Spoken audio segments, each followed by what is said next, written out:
Welcome back to In the Midst. Has someone ever said something that was so simple yet so profound? You're like, wow, it's really good. Something that, just really made you think. I like things like that. Normally they're little simple, one-liners. I call these little nuggets of truth or things that I can remember. And it's a whole thought, really. I'm not good at these things, saying these things, but I like when other people do.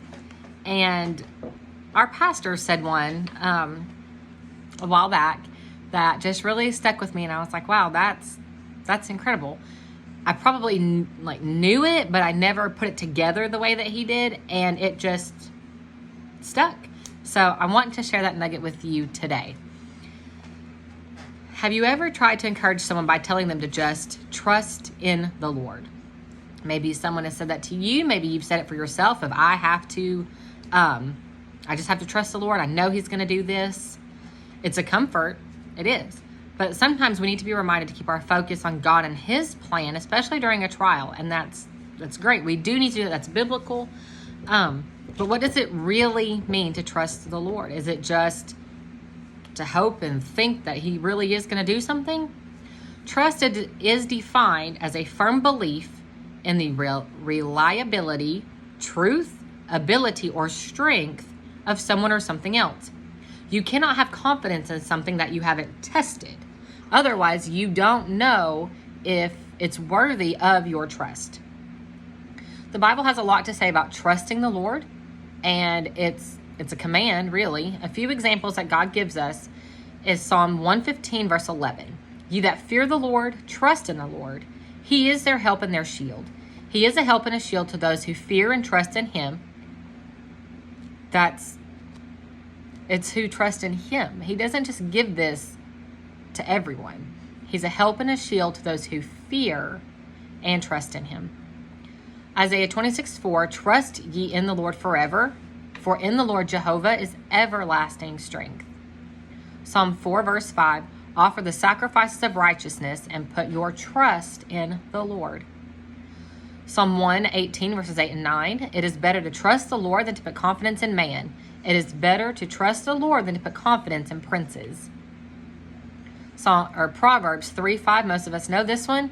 Trust in the Lord with all thine heart and lean not into thine own understanding. It doesn't say kind of trust the Lord and then do what you think needs to be done. Trust in the Lord with all of your heart. Think of this like a coin. The other side of the trust coin is a word that we tend to struggle with. Obedience. Trust and obedience are two sides of the same coin. If we trust in the Lord, we will obey Him. And we know that there's blessings in obedience. The Bible also says if we love Him, we will keep His commandments. Ow. That's a lot.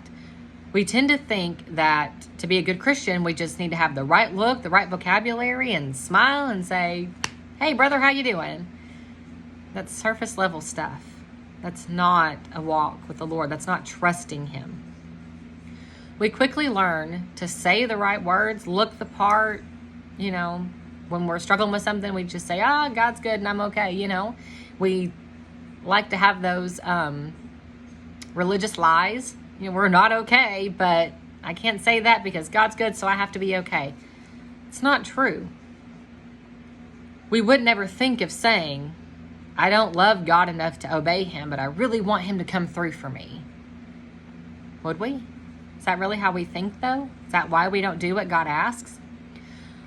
Let me remind you that He knows your heart, regardless of what you ever actually say or not.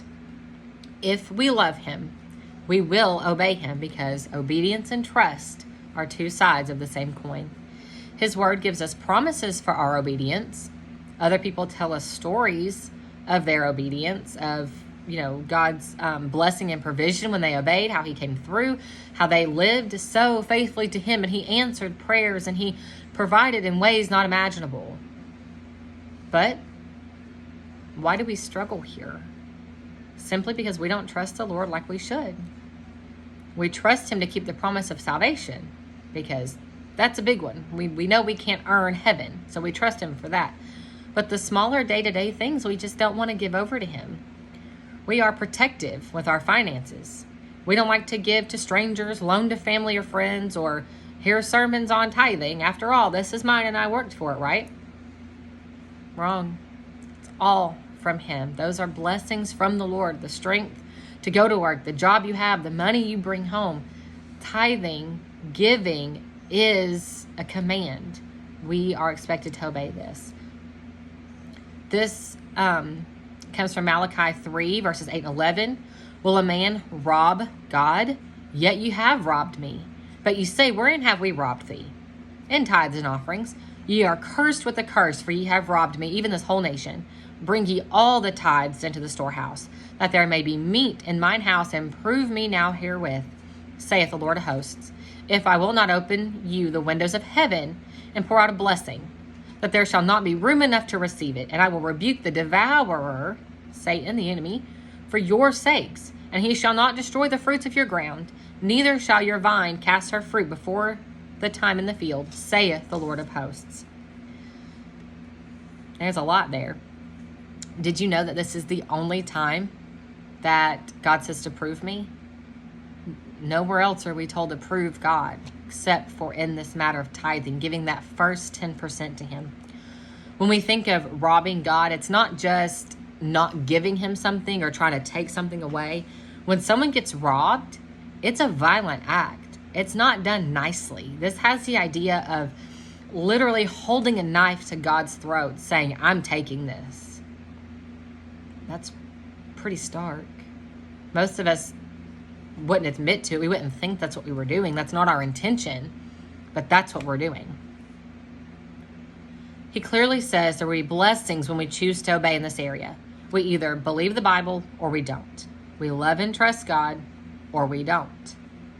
It really is that simple. Remember, all the money belongs to God. All He wants is 90% or 10%. He lets you keep the 90. He could have done it the other way.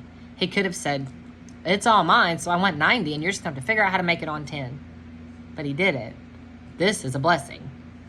I'm sure you're probably thinking, I can't afford to do that. But I promise you can't afford not to. If you're struggling financially, you're praying, begging, asking God to help you make ends meet. Are you looking for a second job? Trust the Lord. Take Him at His word. Give Him that 10%. Malachi 3, 10 and 11 holds a promise that we can claim. God doesn't lie. Are you ready to trust Him? Another area we struggle in is witnessing. We all know we live in a world where being a Christian means that you are in the minority. Jesus said they're going to hate us because they hated Him. He said we're going to suffer persecution. Sadly, a lot of the times that persecution comes from our own friends and family. You're the odd one out. We don't want someone to be rude to us, to mock us, to ask questions we don't have the answer to, so we just refrain from witnessing altogether because that's the easy part, right? We need to be seeing people as souls bound for hell rather than just someone taking up time and space in the checkout line, rather than someone we're waiting behind to get gas. This is hard for some of us. This is going to take prayer. This is going to take asking God to help. This is going to take intentionality. But we have to. Hell is a real place, and we must stop taking it lightly. The cashier checking you out of the store, the waitress at, the restaurant you're eating dinner at, it's hard to hold a conversation with them because things are moving so fast. But even just a word of encouragement to them, you don't know what they're going through. And when you take the time to ask them how they're doing, to ask if there's anything they need, to ask if they have a church home, to leave that track with them, you don't know what God's going to do with that. We must trust the Lord. Witnessing is a command given over and over, and we have to trust Him with the outcome. He does the saving, not us. He does the convicting, not us. We are just planting the seed. Don't take it personally when someone says no. They are rejecting Jesus, not you. You are being faithful to witness. Trust Him with the answers and questions that are going to come. Someone is going to challenge your faith. Someone's going to challenge Scripture. They're going to ask questions you've never even heard or thought of before. That's okay. You know how to tell someone else how to get saved? The same way you got saved. Tell them what God's done for you. That's it. We have this idea that religion is a secret topic that shouldn't be publicly discussed. Romans 1:16 says, "For I am not ashamed of the gospel of Christ, for it is the power of God unto salvation to everyone that believeth, to the Jew first and also the Greek." We are not to be ashamed of this. Aren't you glad that someone told you that you were a sinner on your way to hell? That they told you that there was a way to heaven, that Jesus loved you and died for you? I am. We have to be sharing that with others. Trust and obedience in all things, finances, relationships, your marriage, raising your children in this crazy world. All of this is something we have to trust God with. We have to be obedient to his word and trust him. These are two sides of the exact same coin. And Samuel said, "Hath the Lord his great delight in burnt offerings and sacrifices, as in obeying the voice of the Lord. Behold, to obey is better than sacrifice, and to hearken than the fat of rams." 1 Samuel 15:22. Trust the Lord. Live in obedience to his word. Stay in the word. Stay close to the shepherd and let him lead you in paths of righteousness.